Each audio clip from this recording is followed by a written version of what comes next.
This video is sponsored by ExpressVPN. Trump has plans his neighbors are sure to love. On December the 22nd, while naming his ambassador to Denmark, he took his real estate dreams to the next level, announcing that the US should own Greenland. Yes, he actually wants to buy it, like it's just another deal to close. But he didn't stop there. A few days later, he hinted at taking over the Panama Canal and suggested Canada would make a great 51st state. Then he circled back to Greenland, calling its acquisition a top priority for US national security. And this isn't even a new idea. Back in 2019, he was already eyeing Greenland and even posted about it. Messages I'm sure the people of Greenland were just thrilled to see. But does Trump actually want the island? And is his idea even remotely realistic? To answer these questions, we first need to understand the background. Greenland is the world's largest island. It is located in the North Atlantic between North America and Europe,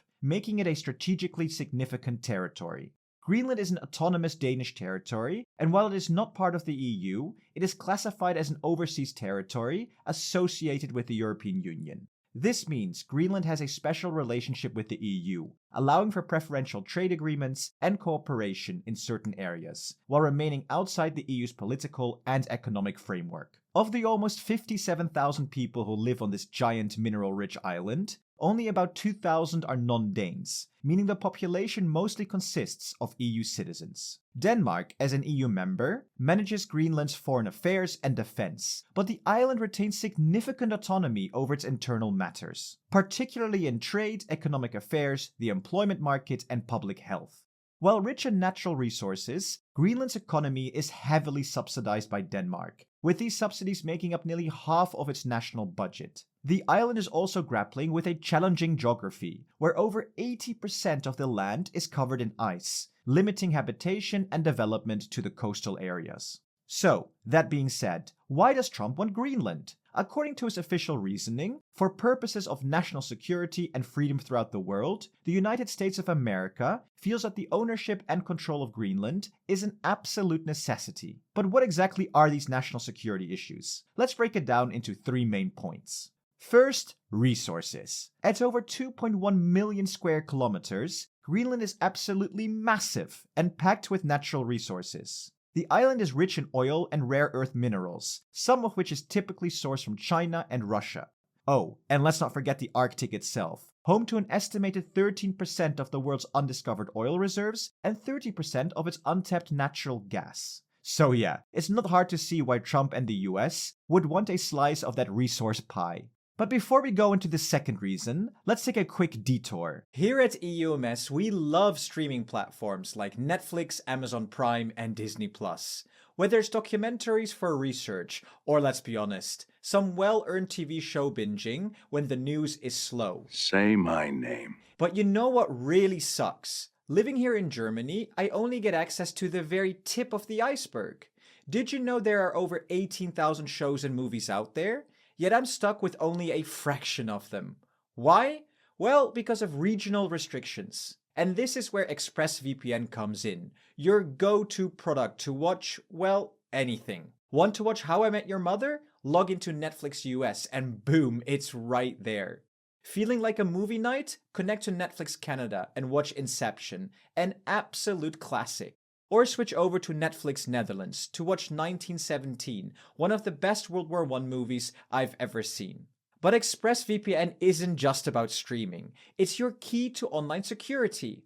With just one click you get the very best-in-class encryption to keep your data safe, even on public Wi-Fi. And no, Chrome Incognito simply won't cut it. Your internet provider, advertisers, and hackers can still see what you're doing. ExpressVPN has given me their best deal ever, a great discount of 48% plus 3 months for free. It is also rated as the best VPN by CNET, PC World, and The Verge, so it's definitely one of the best products out there. So, don't wait. Unlock your entertainment and secure your online life with ExpressVPN today. Back to the video. The second reason Trump may be so interested is Greenland's strategic position. Greenland's location is prime real estate. The US already has the Bidofex space base there, which plays a crucial role in missile defense and space surveillance missions, including a ballistic missile early warning system.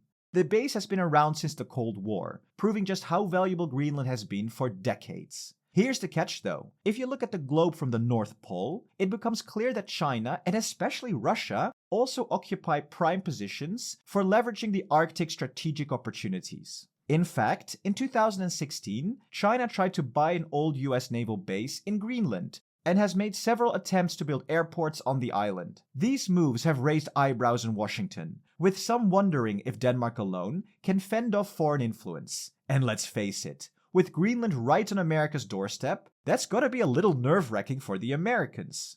The third reason is new shipping lanes. As the North Pole ice caps slowly melt, the Arctic is opening up new shipping routes. Greenland sits right along the shortest route between the US and Europe, making it a prime spot for trade as global powers race to expand their reach in the Arctic Circle.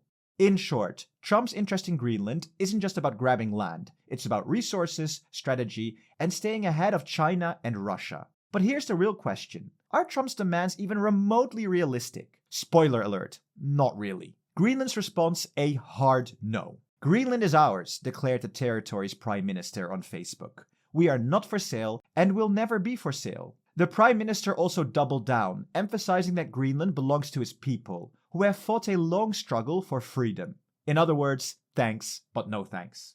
Denmark's response? They already made their position very clear in 2019, dismissing Trump's interest in buying Greenland as absurd. Der har i de forløbne dage været rejst diskussion om muligt salg af Grønland. Det har landsstyreformand Kim Kielsen afvist. Det er jeg selvsagt enig med ham i.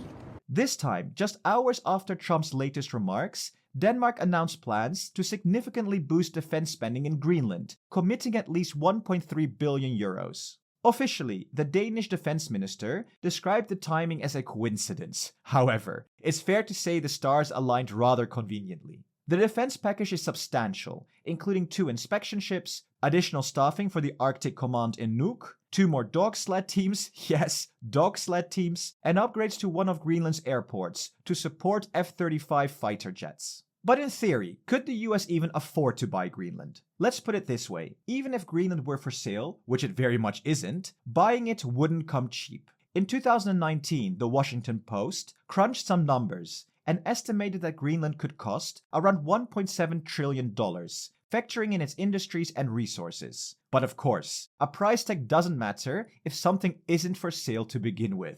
Here's what we think. We're doubtful that Trump actually wants to buy Greenland. So far, Denmark has been slow to expand its military presence in Greenland. If it can't protect the waters around the island from growing encroachments by China and Russia, that directly threatens US national security. Trump's remarks could be seen as a power move to get Denmark to prioritize its Arctic defense strategy. And let's be honest, actually buying Greenland would be a logistical nightmare. The cost would be astronomical, and even if a deal were possible, Trump would inherit a very un-American welfare system. Greenland relies heavily on subsidies from Copenhagen to sustain its economy, which wouldn't exactly align with the US approach to governance. In short, it's far easier and cheaper to nudge Denmark into action rather than to try and make Greenland the 51st US state.